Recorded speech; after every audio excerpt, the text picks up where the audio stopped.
नमस्कार दोस्तों, मेरा नाम भव्य मंगला है। मैं IATF क्वालिफाइड ऑटो हूँ। पिछले 18 सालों से ऑटोमोटिव सेक्टर में ऑडिट कर रहा हूँ। एक और बेहतरीन टॉपिक लेके आऊँ कि क्या होता है टर्टल डायग्राम।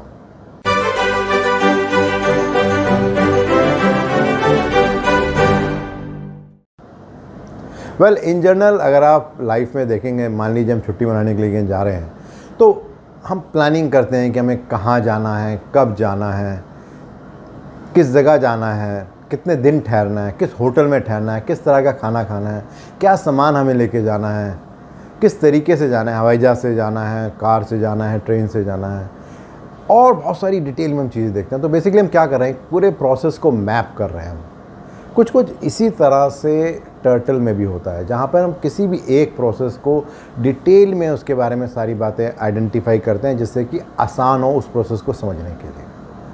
इस पर्टिकुलर वीडियो में मैं डिटेल में बात करने वाला हूँ कि टर्टल डायग्राम क्या होता है, किस तरह से टर्टल डायग्राम का लिंकेज है ISO 9000 से और IATF के साथ। ये टर्टल नाम कहाँ से पड़ा और क्यों पड़ा, क्या वाकई टर्टल डायग्राम की रिक्वायरमेंट लिखी है कहीं ISO 9000 में या IATF के स्टैंडर्ड में, कैसे बना सकते हैं टर्टल डायग्राम, और एक एग्जाम्पल से हम इसको डिस्कस करेंगे। क्या इंडस्ट्री में बेनिफिट्स आ रहे हैं टर्टल डायग्राम से, और किस तरह के चैलेंजेस हैं जो इंडस्ट्री में है with respect to turtle diagram. तो सबसे पहले बात करते हैं टर्टल डायग्राम होता क्या है। प्रिमरीली हम बात कर रहे हैं एक ऐसे डायग्राम के बारे में है जिसको एक पेज के अंदर हमें डिटेल में सब समझ में आ जाता है कि इस प्रोसेस के साथ और कौन कौन से प्रोसेसेस इंटरेक्ट कर रहे हैं, क्या आउटपुट है इस प्रोसेस की, किस तरह की सपोर्ट चाहिए इस पर्टिकुलर प्रोसेस को, क्या रिसोर्सेज है जो हमें चाहिए, क्या प्रोसीजर हमें फॉलो करना है, क्या टेंजिबल या इनटेंजिबल आउटपुट है जो उस पर्टिकुलर प्रोसेस से निकल सकता है, और कैसे पता लगेगा कि ये प्रोसेस एक्चुअली में अच्छे से काम कर रहा है नहीं कर रहा। तो उसके लिए कुछ परफॉर्मेंस इंडिकेटर्स भी होते हैं। अभी पहला क्वेश्चन जो बहुत इंपॉर्टेंट आता है कि इसका नाम टर्टल क्यों है। तो अगर आप इसकी फ़ोटो को देखेंगे तो आपको दिखेगा कि प्राइमरीली उसकी लुक को देख के, जिस तरह उसका लेआउट एक टर्टल का होता है, उसको देख के ऐसा लगता है, क्योंकि इसमें अलग अलग आप देखेंगे अलग अलग टांगे और बाहें इसकी दिख रही हैं, उस कारण से इसको कहा जाता है कि ये टर्टल डायग्राम है, और कोई विशेष कारण नहीं है। देन क्या लिंकेजेस हैं with respect to standard like ISO 9000 और IATF। तो ऐसे बहुत सारे क्लॉजेज हैं जहाँ पे प्रोसेस के बारे में, प्रोसेस इंटरेक्शन के बारे में, प्रोसेस के आउटपुट इनपुट के बारे में बात की गई है। जैसे क्लॉज नंबर 4.1 है, 4.2 है, 4.4 है। देन 5.2 जो क्वालिटी पॉलिसी के बारे में बात करता है, 6.1 रिस्क असेसमेंट की बात करता है, देन 7.2 कॉम्पिटेंसी की बात करता है, और इस तरह से बहुत सारे अलग अलग क्लॉजेज हैं जो बात करते हैं इसके बारे में। अब अगला सवाल आता है कि क्या वाकई किसी भी स्टैंडर्ड में, चाहे वो ISO 9000 हो या IATF में, कहीं कोई रिक्वायरमेंट है कि टर्टल डायग्राम बनाना है। तो उसका आंसर है नो। कहीं पर भी इसकी रिक्वायरमेंट नहीं है कि हमें कोई टर्टल डायग्राम बनाना है। लेकिन एक टर्टल डायग्राम बनाने से हम इतने अच्छे ढंग से किसी भी प्रोसेस को मैप कर पाते हैं, तो इसीलिए हर ऑर्गेनाइजेशन को ऐसा लगता है कि उसको टर्टल डायग्राम बनाना चाहिए, जिससे कि समझ में आ जाए प्रोसेस के बारे में कि क्या इनपुट है, क्या आउटपुट है, क्या उसके अलग अलग तरह के कंट्रोल है। अब अगला स्टेप आता है। अब यहाँ बात करते हैं कि टर्टल डायग्राम बनाया कैसे जाता है।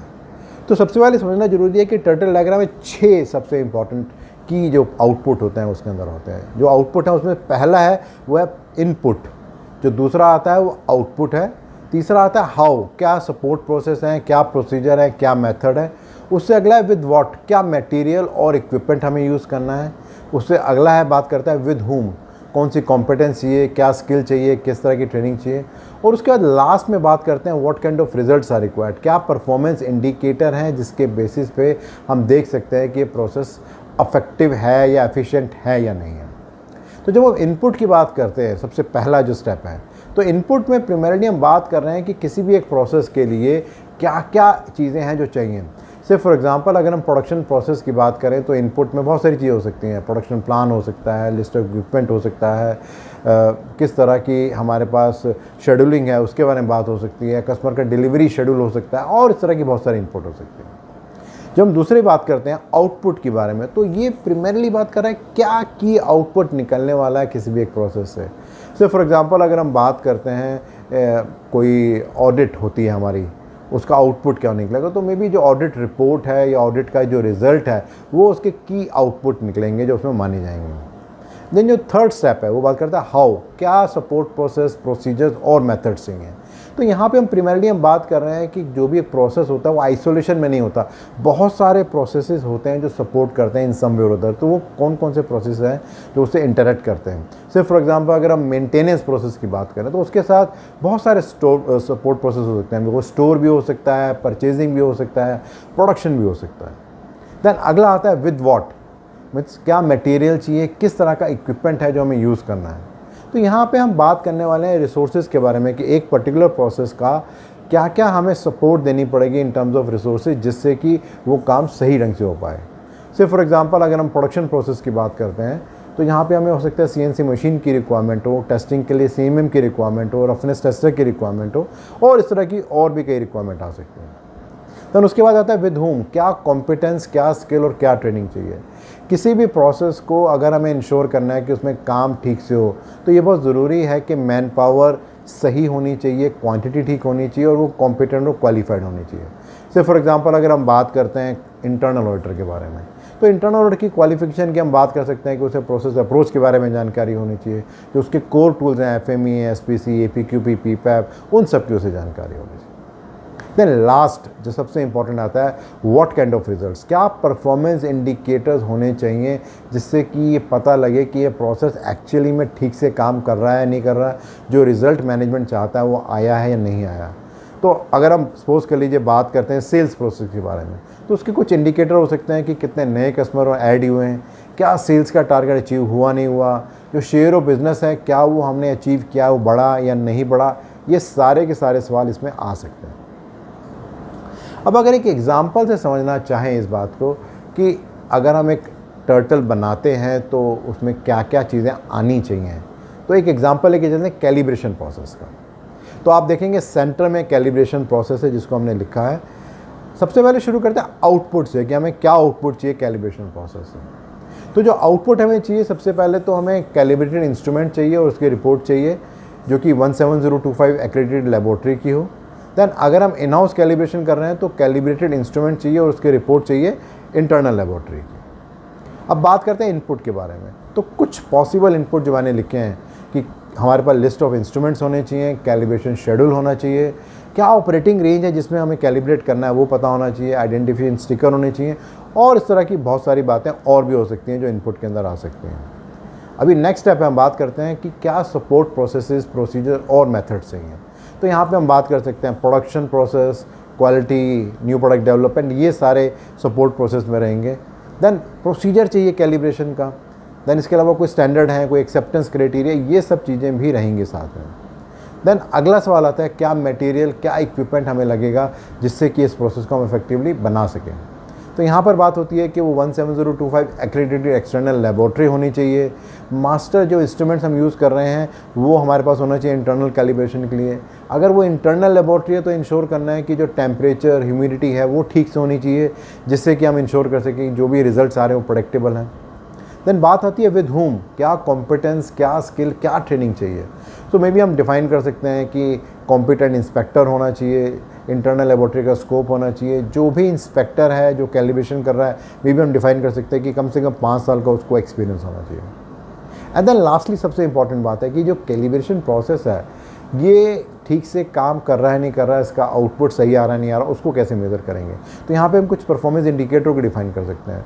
वो कुछ भी हो सकते हैं जैसे कि क्या कितने नंबर ऑफ़ इंस्ट्रूमेंट्स हैं जो हम कैलिब्रेट करते हैं से पर मंथ, कितने इंस्ट्रूमेंट्स हैं जो मिलते ही नहीं कैलिब्रेशन के टाइम में ढूंढते हैं तो गायब हो जाते हैं, क्या कॉस्ट आ रही है कैलिब्रेशन की विद रिस्पेक्ट टू जो टारगेट सेट किया था, या कितने इंस्ट्रूमेंट हैं जो फेल हो रहे हैं कैलिब्रेशन में, उसको पता लगाया जा सकता है। तो इस तरीके से बहुत सारी चीज़ों को हम आइडेंटिफाई कर सकते हैं। अब अगर आपने देखा होगा कि जो भी प्रोसेस होता है वो आइसोलेशन में नहीं होता, जो उसके अंदर इनपुट आ रही होती है वो किसी पिछले प्रोसेस की आउटपुट होती हैं जो यहाँ की इनपुट होती है, और इस प्रोसेस की जो आउटपुट है वो किसी और प्रोसेस के लिए इनपुट होती है, और इस तरीके से ओवरऑल ये प्रोसेस को मैप किया जाता है। अब बात करते हैं क्या बेनिफिट होते हैं किसी भी ऑर्गेनाइजेशन को अगर वो एक टर्टल डायग्राम को इफेक्टिवली बनाता है। तो जो सबसे पहला और इम्पॉर्टेंट बेनिफिट है वो तो यही है कि ऑर्गेनाइजेशन अंडरस्टैंड कर सकती है उस पर्टिकुलर डॉक्यूमेंट को कि किसी भी प्रोसेस को हम कैसे डिफ़ाइन कर रहे हैं और उसके अंदर क्या क्या कंट्रोल्स हैं, उन सबको समझ सकते हैं। जो दूसरा है कि जब भी हम ऑडिट कर रहे हैं वो बहुत आसान रहता है करना, चाहे वो इंटरनल ऑडिट हो या एक्सटर्नल ऑडिट हो, क्या क्या ट्रेल्स हैं, किस किस तरह से प्रोसेसेस से लिंक है, उन सब बातों को बहुत आसानी से हम समझ सकते हैं अगर हमने टर्टल बनाया है। और तीसरा है कि हमें परफॉर्मेंस इंडिकेटर्स का आइडेंटिफिकेशन बहुत आसानी से हो जाता है और हम देख सकते हैं कि क्या हमारा प्रोसेस जो भी ऑर्गेनाइजेशन के गोल्स या टारगेट है उनको अचीव कर पा रहा है नहीं कर पा रहा। एंड देन लास्टली जो भी प्रोसेस के अंदर वेस्ट हैं उनको भी हम इजीली आइडेंटिफाई कर सकते हैं by looking into the process and seeing it कि उसके अंदर क्या हो रहा है और किस तरीके से काम हो रहा है। अब लास्टली बात करते हैं क्या इंडस्ट्री के चैलेंजेस हैं with respect to the turtle diagram.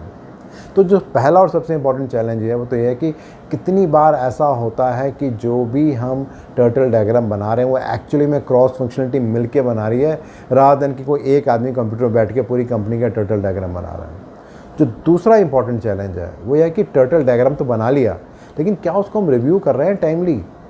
Company के अंदर हो सकता है बहुत सारी चेंजेस आ गए हो, लेकिन टर्टल डायग्राम आज भी जो 5 साल पहले बना था आज भी वही चल रहा है। वो जो तीसरा सबसे इंपॉर्टेंट चैलेंज है कि क्या कभी टॉप मैनेजमेंट ने कोशिश की कि जो टर्टल डायग्राम बनाए थे इससे ऑर्गेनाइजेशन में रियली कुछ बेनिफिट हुए, या वो एक पीस ऑफ डॉक्यूमेंट था जो शायद कोई रिक्वायरमेंट थी ऑडिट की इसलिए हमने उसे बना लिया था। तो अगर मैं समरी करूं, प्राइमरीली मैंने बात की कि टर्टल डायग्राम क्या होता है, टर्टल डायग्राम का ये वर्ड कहाँ से आया, किस तरीके से लिंकेज है ISO 9000 और IATF स्टैंडर्ड से, किस तरीके से हम देख सकते हैं कि टर्टल को बनाना है, उसके एग्जाम्पल के बारे में हमने बात की थी। क्या वाकई टर्टल डायग्राम किसी कंपनी की रिक्वायरमेंट है या ISO 9000 या IATF की रिक्वायरमेंट है, क्या बेनिफिट्स हैं जो ऑर्गेनाइजेशन को मिल रहे हैं with respect to the turtle diagram, and then lastly मैंने बात की थी क्या इंडस्ट्री चैलेंजेस हैं with respect to the turtle diagram. मेरा जो अगला वीडियो रहेगा वो एग्जैक्टली इसी बारे में रहेगा, बट एक डिफरेंट अप्रोच रहेगी अदर देन टर्टल, और उसका नाम है SIPOC, SIPOC। उसके बारे में बात करने वाला हूँ अगले वीडियो में। रेगुलरली बहुत सारे फीडबैक आ रहे हैं आपके और हेल्प कर रहे हैं अंडरस्टैंड करने के लिए आपकी क्या एक्सपेक्टेशन है, सो प्लीज़ उसको आप कंटिन्यू कीजिए। और अगर इस वीडियो को आप और डिटेल में जानना और समझना चाहते हो तो नीचे आपको एक लिंक मिलेगा, उससे आप क्लिक करेंगे तो एक ब्लॉग आपको दिखेगा, वहाँ और डिटेल में जानकारी मिलेगी आपको इस पर्टिकुलर वीडियो के बारे में।